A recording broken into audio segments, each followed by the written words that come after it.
inakay. So yan, nagpamerienda. So napaka-importante mga kalapatid sang magpamerienda, kalalo't lalo na pag may mga inakay. Kasi doble ang kain ng mga inakay eh. Oo. Palaging gutom yung mga yan eh. Parang di mabansot. Napakaganda ng mga ano, ay mga kak na yan, no? Iwas bans tayo sa inakay. Meron ka pa rin serve dito mga ano, Na. yung cham sanseng.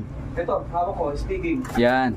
Direct, galing kay Tatay Cha. Oh, yan na nga, yun ang pinaka ano mo eh. Direct ba galing Mga cham sanseng eh.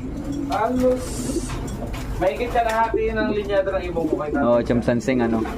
Ako may isa pa rin cham sanseng sa bahay. Eh. Galing pa rin sa iyo. Talaga? Yung dati YB pa yun. Ang gusto ko lang sa ibon ni Tatay Cha, talagang makukunat sila. May utak, makukunat sila. Oh, yung mga anak nga medyo ano, talagang